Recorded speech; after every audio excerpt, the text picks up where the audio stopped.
Vice President, Second Lady, the Second President of the Fourth Republic, His Excellency John Agyekum Kufuor, members of the Council of State, Ogwamaihen Osaberima Kwesi Atta II, Chief of Staff of the Office of the President and officials of the Presidency, Central Regional Minister and your Deputy, Senior Minister, Ministers and Deputy Ministers of State, Majority Leader and Members of Parliament, the National Chairman, National, Regional and Constituency Officers of the New Patriotic Party, members of the New Patriotic Party National Council, Chairman and members of the NPP Council of Elders, representatives of other political parties,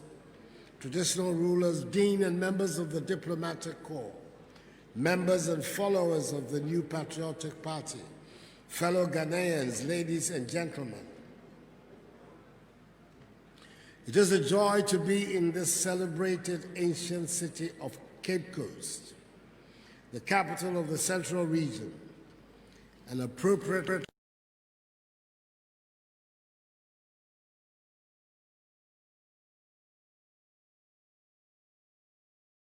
launching of the NPP 2020 manifesto. We're doing so in a region that gave us a massive endorsement in 2016.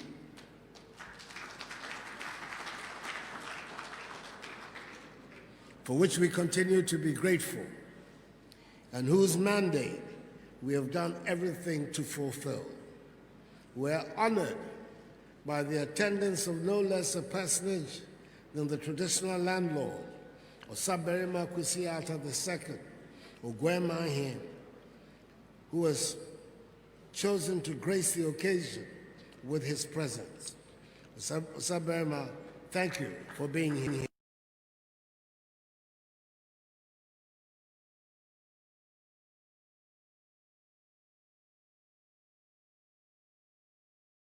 Patriotic Party NPP presented to the Ghanaian people a manifesto that spelled out a program of what we would do in office when entrusted with power at the elections. We called it change, an agenda for jobs, creating prosperity, securing the peace.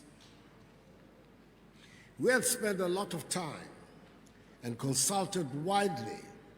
We were guided by the core values of our party in prioritizing the solutions to the many problems that faced our country.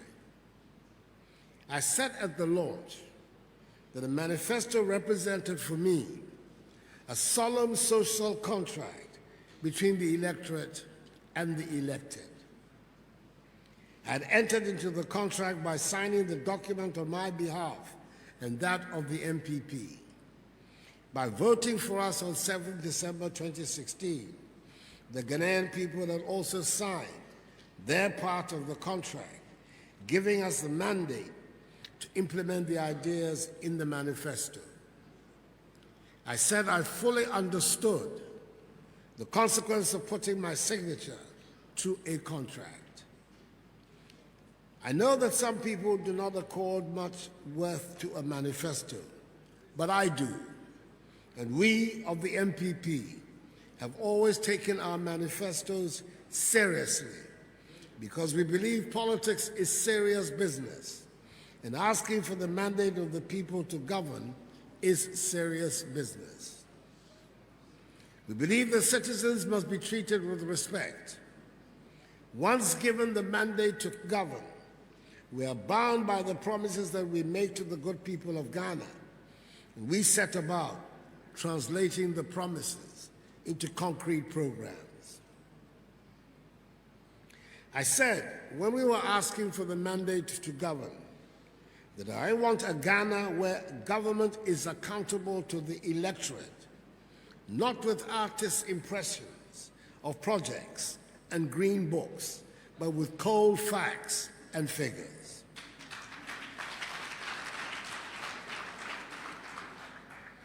Fellow Ghanaians, you would have noticed, therefore, that all the presentations that have been made today have gone into great detail in providing a clear accounting of what we have done in the 3 years and 8 months we have been in office.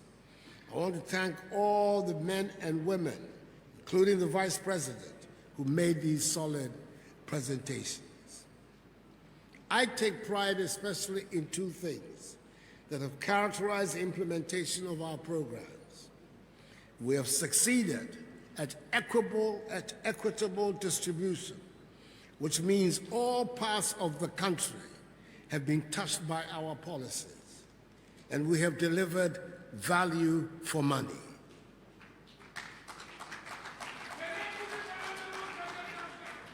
I take pride in the fact the free SHS and free TVET have been delivered, and our young people and their parents and guardians know that they will no longer be forced to stop school at JHS level because of financial difficulties.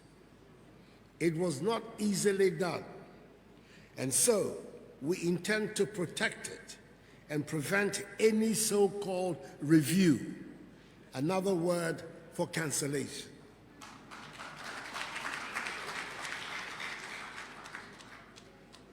We have no reason to believe the NDC presidential candidate's newly proclaimed conversion to free SH and free TVET.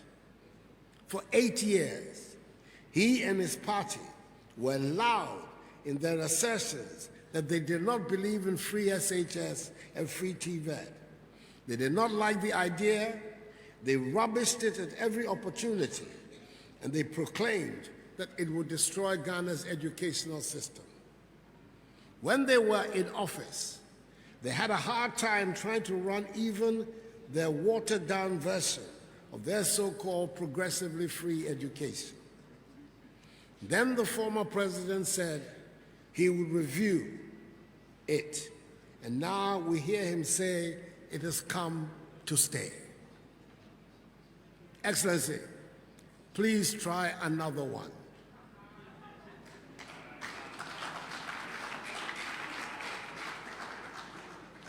Your credibility on this one is 0.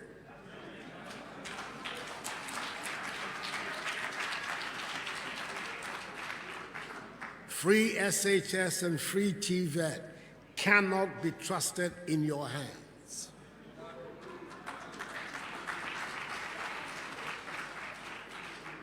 In much the same way, we would not risk putting agriculture under the NDC and its leader.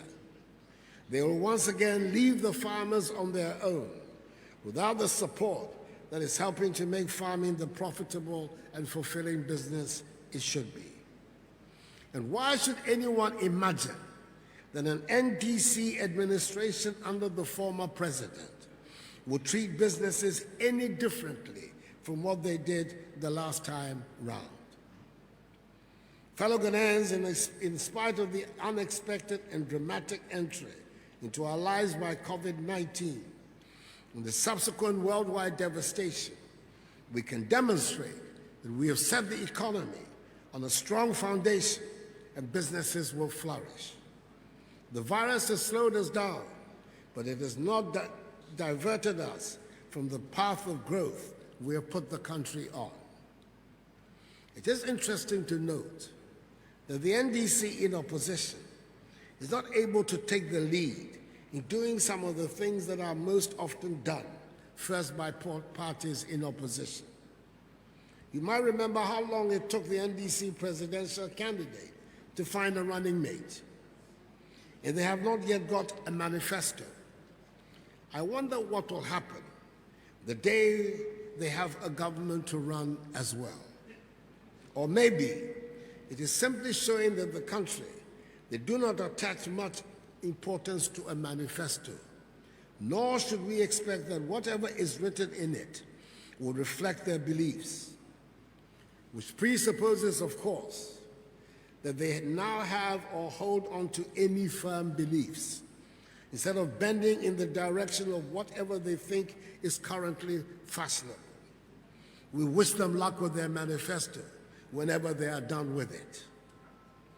We in the MPP know from whence we came. We have never had any identity crisis, and our manifesto always gives us the opportunity to reiterate our historic stand as the party of the rule of law, the party of good governance, the party of business, the party that builds and creates wealth, the party of social justice, and the party that cares for every Ghanaian.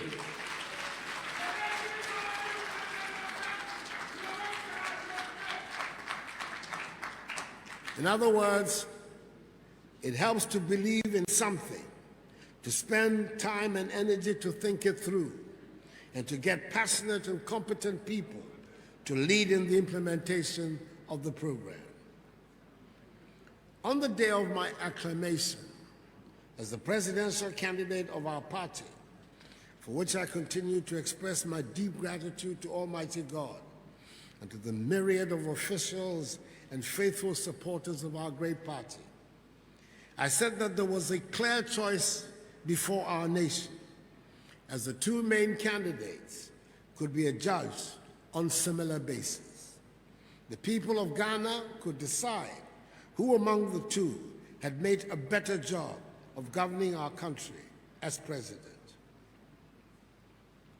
I know that the NDC presidential candidate, His Excellency John Dramani Mahama, believes and says often that Ghanaians have a short memory.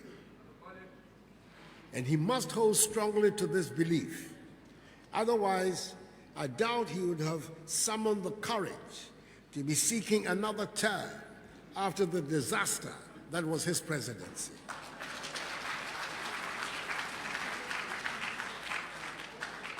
Ghanaians might have short memories, but not short enough for us to have forgotten the broken down freezers, irons, and other household equipment thanks to the 5 years of Dumso. Our memories are not short enough to forget that the economy under him was such a wreck that there was a ban placed on all recruitment into our public services. Our memories are not short enough to forget that teachers taught for 3 years and were only paid for 3 months. Our memories are certainly not short enough to forget that he brought our entire financial services system to near collapse. I've heard him make the extraordinary claim that Ghana's economy was in, quote, tatters, not because of the COVID-19 pandemic, but because of mismanagement. I doubt that he can recognize a well-managed economy, even if it slapped him in the face.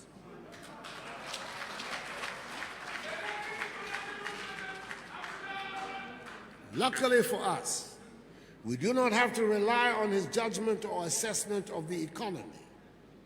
But it's important to tell him, just in case there are others like him around, that Ghana is today in a position to be able to provide one hot meal for JHS 3 students who are back in school in the midst of the pandemic, to pay for 6 months the water bills of all Ghanaians, to subsidize the electricity bills of all Ghanaians for 3 months. Indeed, we thank the Almighty that the pandemic did not strike under his presidency, when there was no money in the national kitty to pay teachers and nurses allowances. We are very much aware of the realities of the times. We know the havoc that COVID-19 has wreaked on our economies and livelihoods. I've asked our party members to keep these sensibilities in their minds in all they do as they are about campaigning for votes. Adherence to the COVID-19 protocols means we cannot resort to the traditional methods of campaigning, and I urge all of us to obey strictly these rules.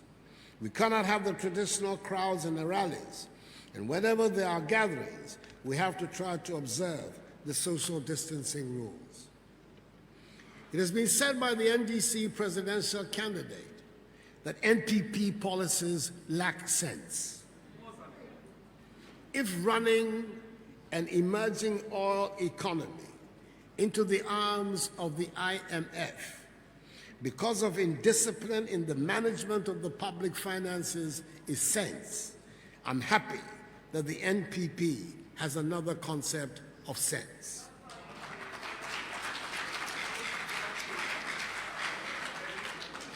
If having sense means canceling teacher, trainee, and nurses' allowances is sense, I'm happy that the NPP has another concept of sense. If having sense means recording the worst economic management statistics of modern times with the lowest rate of growth of the last 30 years, I'm happy the NPP has another concept of sense. Having sense in the NPP means being able to take an economy growing at 3.4% to an economy that grew, on the average, for 3 successive years, at least 7% per year before the pandemic, and was rightly acknowledged as one of the best performing economies, not just in Africa, but also in the world. Having sense in the NPP means executing the program for planting for food and jobs, which has led to the revival of Ghanaian agriculture from the doldrums of the NDC years, bringing in its wake bumper harvests and affordable food prices in our markets and exports of significant quantities of foodstuffs to our neighbors. Having sense in the NPP means implementing policies which, according to the latest Ghana Living Standards Survey, has resulted in a decline in unemployment rates from 11.9% in 2015 to 7.3% in 2019. I am happy with and prefer the NPP's sense. Let me use this occasion to assure the Ghanaian people that as President of the Republic, I will do everything within my means to ensure the peace and stability of our country in the run-up to, during, and after the polls of 7th December 2020.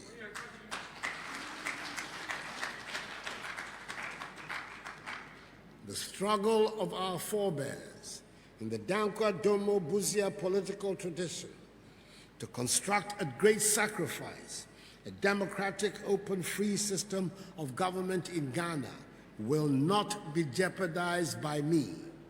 And I'm calling on all actors in the political space to join me to ensure the maintenance of the peace and stability of our country and to conduct ourselves in a manner devoid of violence and ethnocentrism. The Ghana project can best be achieved in unity, tolerance, and mutual respect. Fellow Ghanaians, the NPP has in 2020 one target and one objective only, that is to secure, with your support and the blessing of the Almighty, in free, fair, peaceful, and transparent elections, another decisive victory on 7th December 2020.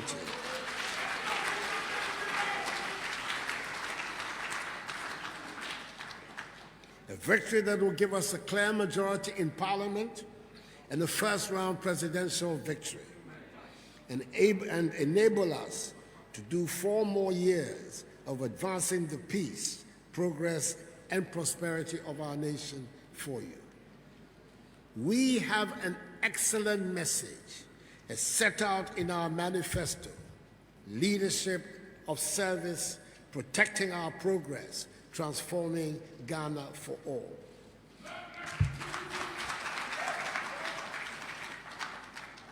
And as eloquently articulated by that brilliant Ghanaian, Mahamadou Bawumia, my most esteemed running mate and vice president,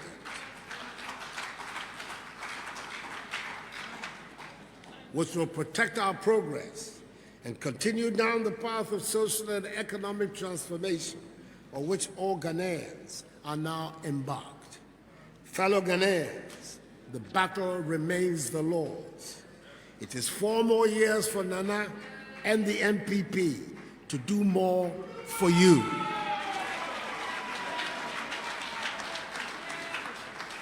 May God bless the new patriotic party and us all. And may God bless our homeland Ghana and make it great and strong. I thank you for your attention.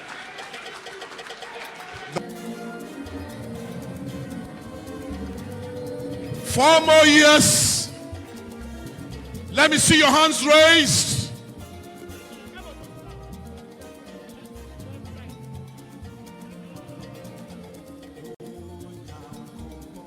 Raise your hands in the air. Leadership of service. Protecting our progress. Total transformation. Transforming Ghana for all. We are thanking God for all his mercies. And we're asking for 4 more to do more. Raise your hands in the air. Let me see your 4 more for Nana Akufo Addo. The ushers are coming round with copies of the manifesto.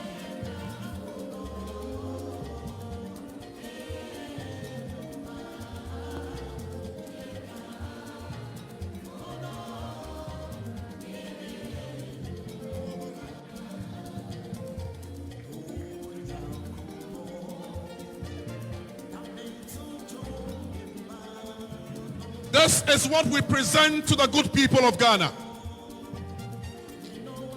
Decisive leadership, bold leadership, courageous leadership, total transformation.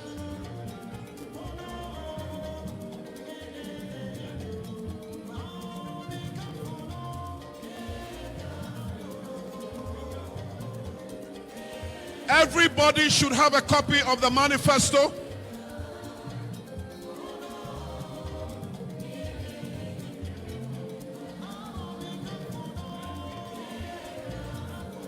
Ushers, take the manifesto round now.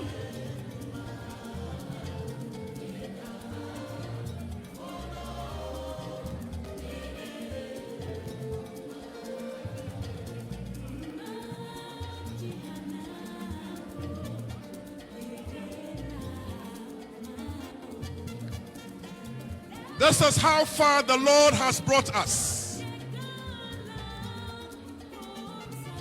We have a president you can trust.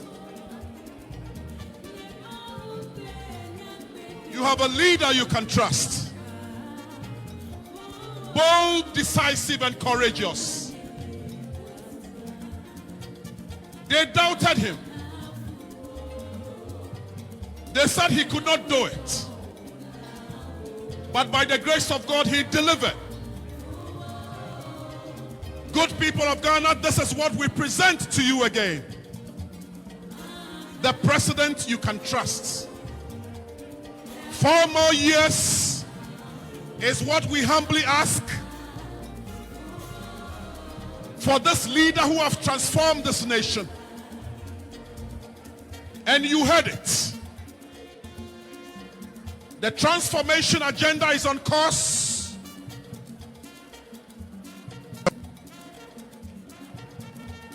We are not distributing freebies. We are touching lives and responding to the critical needs of Ghanaians. This is the man. We thank God for where he has brought us. Praising God for all his mercies.